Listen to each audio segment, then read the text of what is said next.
আমার প্রিয় ভাই বন্ধুরা, আসসালামু আলাইকুম। আশা করি ভালোই আছেন।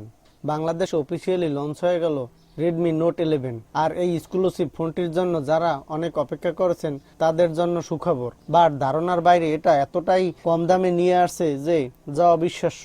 অ্যান্ড আজকের ভিডিওতে আমরা আলোচনা করব রেডমি নোট 11 ফোনটিতে রয়েছে বিশেষ কিছু ফিচার উইথ এতটাই কম দামে। তো আজকের এই ফোনটি সম্পর্কে জানতে হলে আমাদের সাথে আজকের ভিডিওটি পুরোপুরি কন্টিনিউ করার জন্য বলবো। রেডমি নোট 11 ফোনটিতে ধারণা করা হয়েছিল বাংলাদেশে অফিসিয়ালি 17-18 হাজার টাকা হতে পারে, তবে একবার রেডমি চমক নিয়ে আসলো 16,500 টাকায়। তা আবার চমৎকার কিছু ব্যতিক্রমধর্মী স্পেসিফিকেশন, যা ভাবাই যায় না। তো চলুন তাহলে ভিডিওটি শুরু করা যাক। অ্যাট ফার্স্ট আলোচনা করবো এই ফোনটির ডিসপ্লে কোয়ালিটি নিয়ে। এই ফোনটিতে ব্যবহার করা হয়েছে 6.43 ইঞ্চি মাপের 90 হার্টজের রিফ্রেশ রেট এবং সাথে থাকছে HDR10+ এর সাপোর্ট। ফোনটির ডিসপ্লে রেজুলেশন হবে 1080x2400 পিক্সেল এবং রেশিও হবে 20:9 রেশিও। Pixel density 409 ppi। থাকছে পিক ব্রাইটনেস 1000 নিটস এবং গরিলা গ্লাসের প্রোটেকশন হিসেবে থাকছে গরিলা গ্লাস 3 এর প্রোটেকশন উইথ মাল্টিটাচ ফিচার। এত কম বাজেটে অ্যামোলেড প্যানেল সাথে 90 হার্টজের রিফ্রেশ রেট ভাবাই যায় না। ফোনটির বডি ফ্রেম হবে প্লাস্টিকের বডি ফ্রেম এবং ফোনটির ওয়েট হবে 179 গ্রাম উইথ ফোনটি অনেকটাই স্লিম হবে 8.09 মিলিমিটার। বন্ধুরা, মূলত ফোনটি একটি গেমিং ফোন।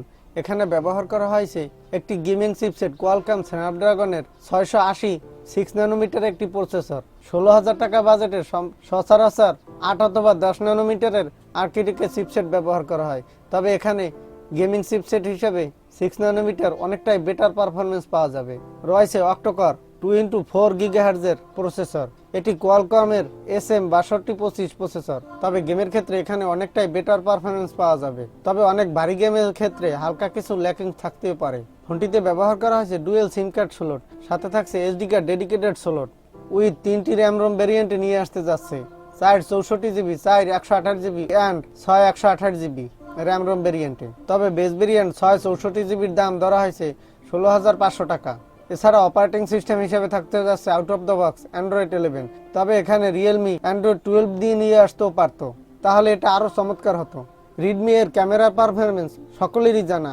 এখানে ব্যবহার করা হয়েছে 5টি ক্যামেরা। এর ব্যাক সাইডে থাকতে যাচ্ছে 4টি ক্যামেরা। 50 মেগাপিক্সেলের একটি মেইন শুটার থাকছে। এরপর রয়েছে 8 মেগাপিক্সেলের একটি আলট্রা ওয়াইড অ্যাঙ্গেল লেন্স, 2 মেগাপিক্সেলের ম্যাক্রো ও 2 মেগাপিক্সেলের ডেপথ সেন্সর এবং সেলফি ক্যামেরা হিসেবে ব্যবহার করা হয়েছে 30 মেগাপিক্সেলের একটি সেলফি ক্যামেরা। ফোনটির ব্যাক সাইডের ক্যামেরা থেকে 1080 পিক্সেলের 30 fps এর ভিডিও রেকর্ড করতে পারবেন। এছাড়াও সেলফি ক্যামেরা থেকে 1080 পিক্সেলের 30 fps এর ভিডিও রেকর্ড করতে পারবেন। ফোনটির নিচের দিকে থাকতে যাচ্ছে USB টাইপ সি পোর্ট, পাশেই থাকছে ডুয়েল লাউড স্পিকার এবং ফোনটিতে বক্সে প্রোভাইড করা হবে 3.5 মিলিমিটারের অডিও জ্যাক।